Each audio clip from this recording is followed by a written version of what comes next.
Bom, gente, hoje eu vou contar pra vocês uma história muito importante na minha vida e que eu tô querendo contar pra vocês há muito tempo, que é a nossa batalha contra a infertilidade.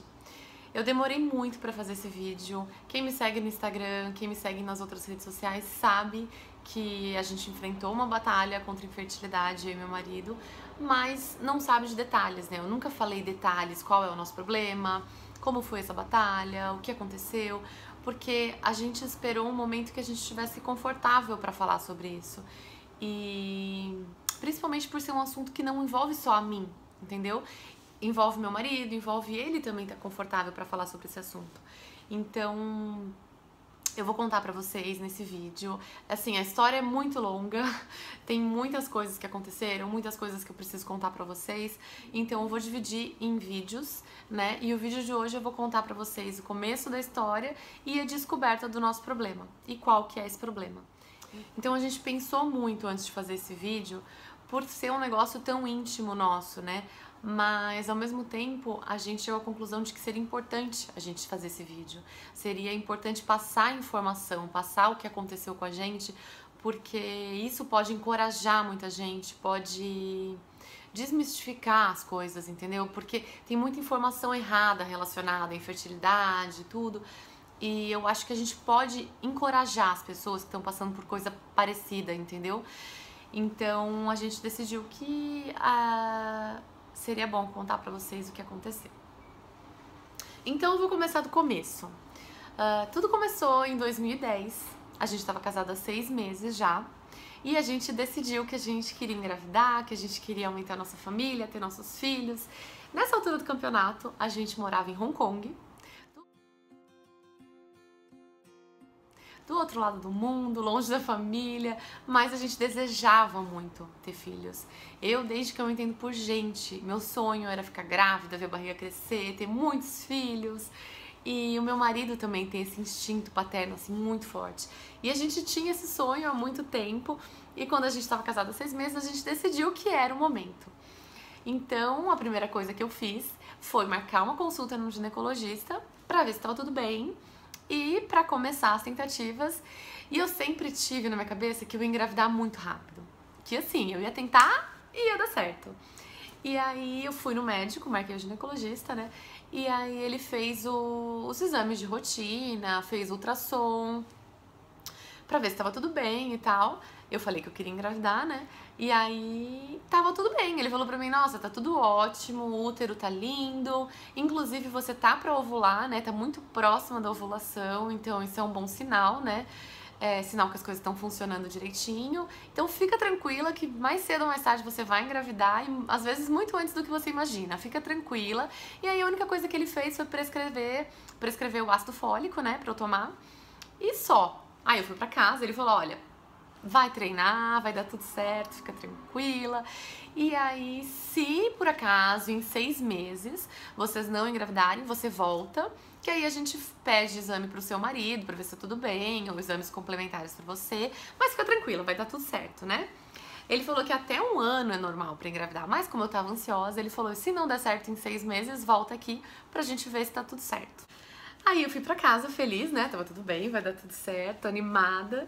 E aí a gente começou esse primeiro mês. Eu comecei a tomar meu ácido fólico, né? E aí a gente começou as tentativas. E eu achava já que no primeiro mês eu ia engravidar, né? Então a gente tentou, bonitinho, eu sabia que eu tava pra ovular, né? E aí passou o tempo e desceu a menstruação. Eu não fiquei grávida no primeiro mês. Eu fiquei decepcionada, né, porque eu tava me sentindo grávida, assim, porque quem tá tentando engravidar sabe, né, que quando a gente quer muito engravidar e a gente tá tentando, a gente sente todos os sintomas da gravidez todos os meses de tentativa. Então isso é uma coisa que gera um estresse absurdo na gente. Quem tá tentando, quem já tentou, sabe do que eu tô falando. Então eu me senti grávida e fiz tudo direitinho, mas não deu certo. Mas tudo bem, era só o primeiro mês, né. Aí no segundo mês eu pensei assim, eu falei, quer saber? Eu vou tentar de um jeito mais, né, caprichado dessa vez. Então eu fui na farmácia, comprei aqueles testes de ovulação, sabe? São uns testes que parecem um teste de gravidez, que você também tem que fazer o xixi, mas ele te indica o dia que você tá ovulando, que você vai ovular, né? Eu não me lembro direito, mas eu acho que ele te avisa antes de você ovular que você vai ovular, porque tem o aumento de um hormônio e tudo, toda uma história. E aí eu falei, se eu souber quando eu tô ovulando, a chance de eu engravidar é maior, né? Porque eu pesquisei nesse primeiro mês, que não, esse negócio de falar que todo mundo ovula pelo 14º dia do ciclo é mentira, gente. Não funciona pra todo mundo. Depende muito de mulher pra mulher, do tamanho do ciclo menstrual. E o meu ciclo é curto. Sempre. Naquela época era um ciclo de 24 dias. Geralmente 24 dias, então não era no 14º dia que eu ovulava. Então se eu calculasse por aí, a gente não ia ficar grávida. Então eu falei, vou fazer um teste de ovulação. E eu ovulava pelo dia 10, 11 do ciclo. E aí eu fiquei mais confiante, falei, não, agora vai dar certo. E aí a gente tentou bonitinho, tudo certinho, no dia certo. E aí depois dessa data de ovulação, que seria o dia que eu teria engravidado, eu me sentia grávida, eu tomava todas as precauções possíveis, eu não tomava bebida alcoólica, eu me cuidava. E aí era toda aquela ansiedade, eu me sentia grávida, já pensava no bebê e não sei o que, na barriga crescendo.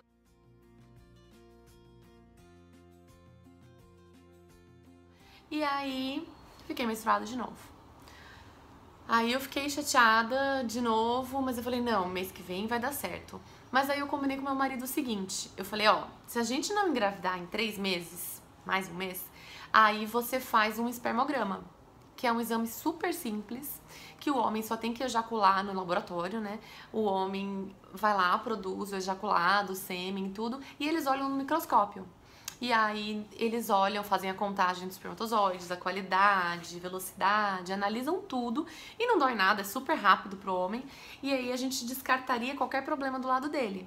Aí ele falou, não, tudo bem, vamos fazer isso, né? E aí no 3º mês a gente tentou tudo de novo, a mesma história, a mesma ansiedade e eu não engravidei. De novo fiquei menstruada. Então aí o meu marido foi no laboratório, foi no médico, né, pra ele fazer o pedido do espermograma, e aí ele fez o espermograma. E eu me lembro que saiu o resultado no mesmo dia lá em Hong Kong, né? E nesse dia eu tava super tranquila, gente, eu tinha certeza que ia dar tudo certo. E aí tava indo numa exposição, numa feira de exposição que tava tendo em Hong Kong com umas amigas minhas, e a gente tava num táxi, indo pro centro de convenções lá, né? E aí, na hora que eu tava chegando no centro de convenções com 2 amigas minhas no carro, tocou meu telefone. E aí era o Alexandre, meu marido. Aí eu atendi o telefone e falei, oi, príncipe, tudo bem? Não sei o quê. Aí ele falou, tudo, saiu o resultado. Aí eu falei, e aí? Aí ele falou, deu 0. Aí eu, tá zoando, né? Aí ele falou assim, não, é sério, deu 0. Aí na hora que eu escutei aquele 0, tipo, na hora eu não sabia direito o que aquilo significava, o que aquilo implicaria nas nossas tentativas. Eu sei que eu fiquei em choque, eu não sabia o que falar, não sabia o que dizer. Naquele momento eu tinha que apoiar meu marido, mas ao mesmo tempo eu não sabia direito o que estava acontecendo. E eu tava com 2 pessoas comigo que eu não queria compartilhar aquilo naquele momento, porque eu não sabia o que estava acontecendo. E aí eu só falei pra ele assim no telefone, tá, eu tô aqui no carro, no táxi com as minhas amigas, eu vou voltar pra casa e aí você me explica direito, tá bom?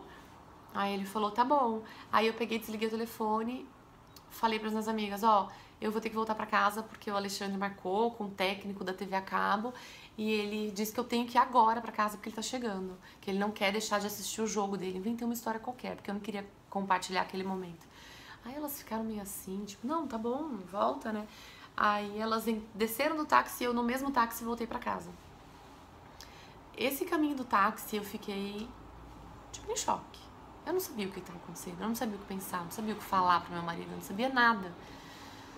Eu só sabia que talvez nossos planos de, não sei, nossos planos de engravidar tivessem acabado, né? Imagina, porque o resultado 0 espermatozoides num espermograma significa que ele não produz espermatozoides. Você pensa, né? Ele não produz espermatozoides, então não tem como ter filho. Aí eu fui pensando mil coisas, pensando no que falar pra ele e apoiar ele, porque ele precisava de apoio naquele momento. Aí, mas eu também tava completamente em choque. Aí eu cheguei em casa, falei pra ele, pode me ligar, né? Que ele tava no trabalho, aí ele pegou, foi pra um lugar mais tranquilo, me ligou. Aí eu falei, me explica, o que aconteceu, né? Aí ele falou assim, então, o exame, eles analisaram no microscópio e não encontraram nenhum espermatozoide. E o normal é ter milhões de espermatozoides, tipo 20 milhões de espermatozoides, 25 milhões é o normal mínimo, né? E não tinha nenhum, gente, nenhum. Aí ele falou, ó, eu pesquisei aqui na internet e essa condição eles chamam de azospermia. Eu vou escrever aqui embaixo pra vocês entenderem. Azospermia. E é quando não tem espermatozoides no sêmen. Aí eu... Tá, mas você viu mais alguma coisa na internet? O que dá pra fazer? Que tratamento que a gente pode fazer pra melhorar? E aí nesse momento aparecem muitas coisas na internet, né? Assim, a maioria das coisas eram muito ruins, né? Mas a gente encontrava um caso ou outro de pessoas que tinham o mesmo problema, mas que conseguiram vencer esse problema, né? Por um milagre, conseguiram de alguma maneira vencer esse problema. Então, esses, assim, 1 ou 2 casos motivaram a gente a batalhar, a buscar informações, a ir atrás, a ter esperança, porque esse diagnóstico, a gente falando em infertilidade masculina, é o pior que você pode ter. Porque existe várias coisas que podem acontecer no espermograma. Pode ter um número menor de espermatozoides, tipo, ao invés de 25 milhões, ter 7 milhões. Quem recebe essa notícia fica muito chateado. Mas são 7 milhões, né, gente? Dá pra fazer alguma coisa. Agora, você receber uma notícia que você tem 0, 0 é nada, 0 é impossível, entendeu? É isso que vem na sua cabeça.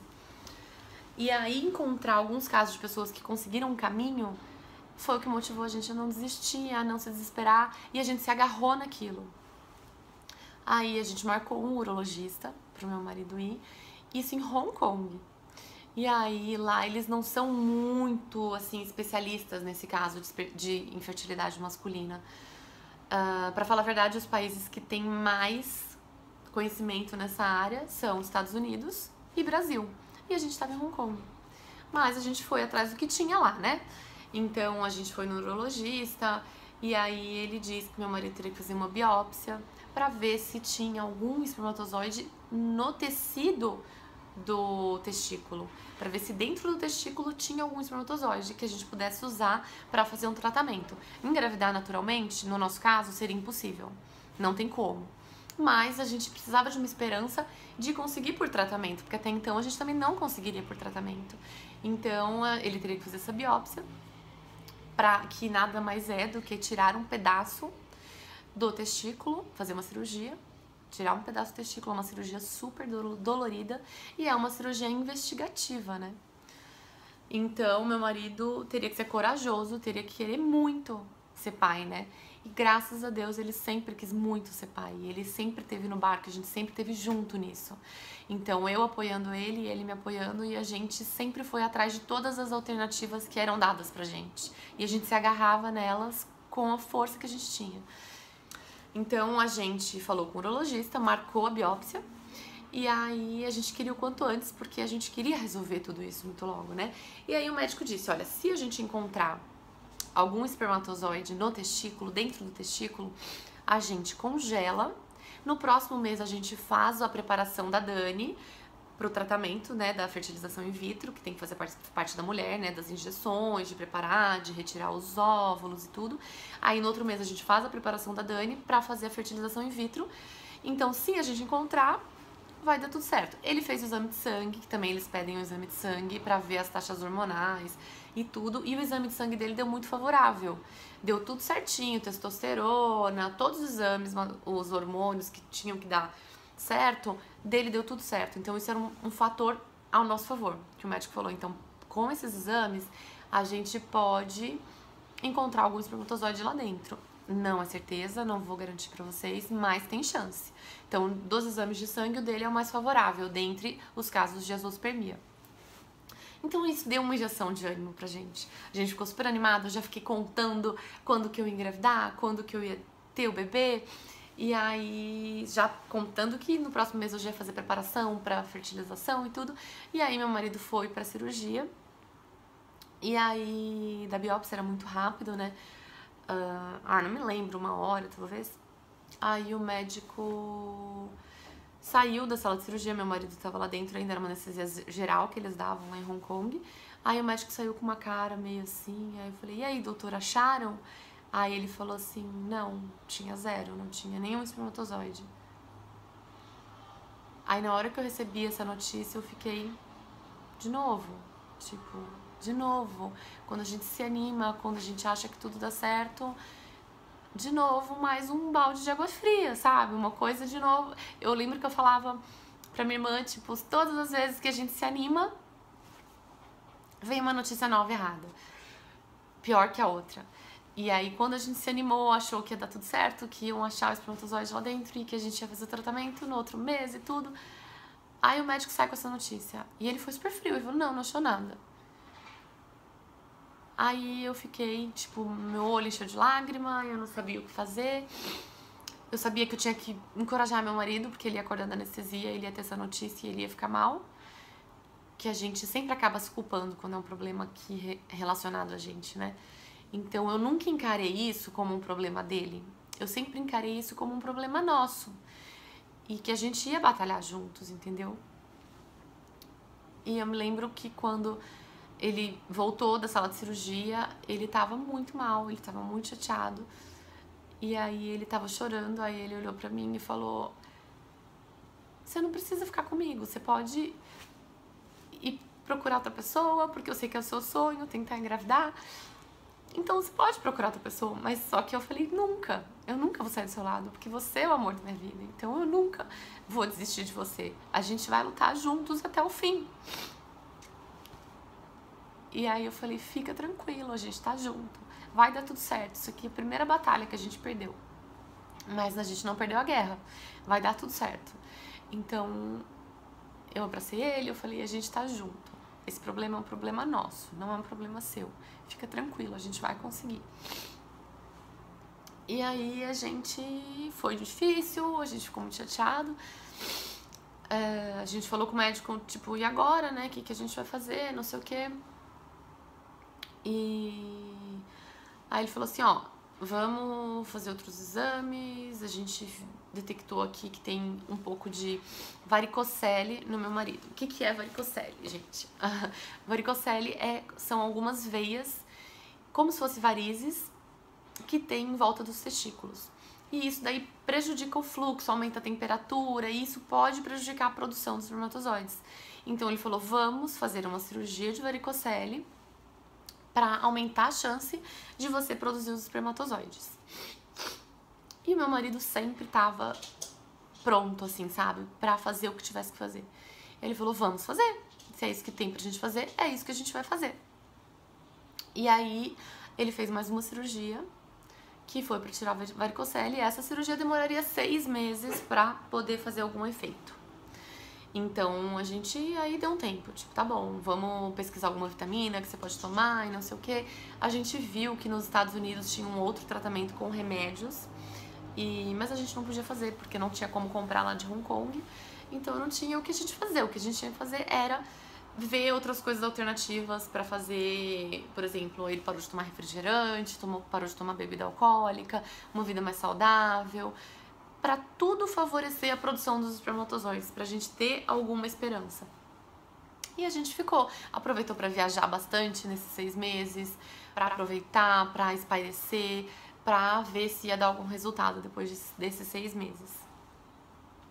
E a gente aproveitou muito esse tempo, assim mesmo. A gente desligou disso e deu tempo ao tempo.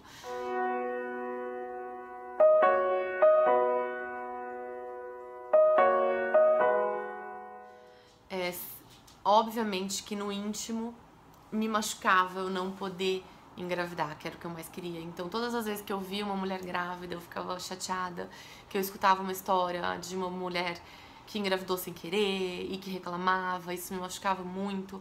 Então isso ia me machucando, né?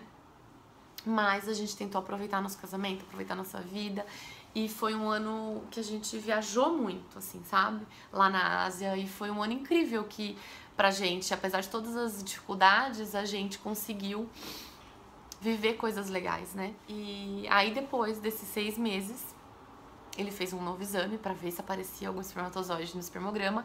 E, novamente, deu 0. E aí, a gente decidiu que a gente tinha que fazer o tratamento em outro país, porque lá eles não tinham mais recursos, entendeu? Pro nosso caso.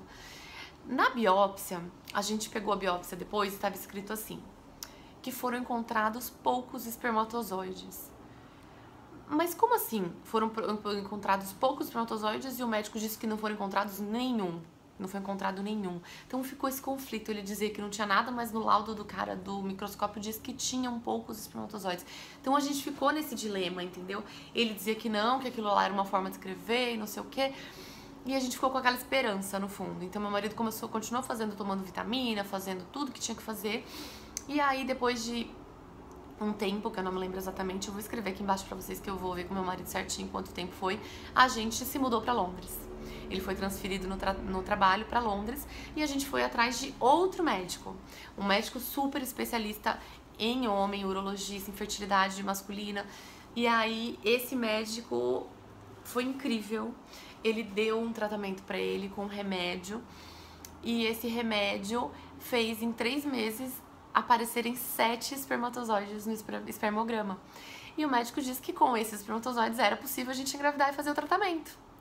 Então, isso foi, assim, incrível.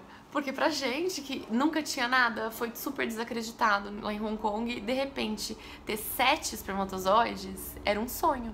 Era o nosso sonho que podia se realizar. Então, a gente foi pra clínica de fertilização pra fazer a minha parte. Então, no outro exame que ele fez, deu 14 espermatozoides. Então, ele tava entre 7 e 14, o que era suficiente pra fazer uma fertilização in vitro. Impossível para uma gravidez natural, mas pra fertilização in vitro era o que a gente precisava. Então, a gente foi pra clínica pra fazer a minha parte. Que agora é mais um capítulo que eu vou vou contar em outro vídeo pra vocês, porque senão esse aqui vai ficar muito longo. Mas aí no próximo vídeo eu vou contar do meu lado da história, né? Eu espero que vocês tenham gostado desse primeiro vídeo, que tenha ajudado alguém, se ajudar uma pessoa no nosso vídeo, eu vou ficar muito feliz. E espero encorajar vocês, espero que tudo dê certo pra vocês, que essa jornada difícil um dia tenha um final feliz pra vocês também. Então eu vou voltar pra contar o resto da história e tudo que aconteceu com a gente. Um beijo grande pra vocês. Beijo no coração e tchau!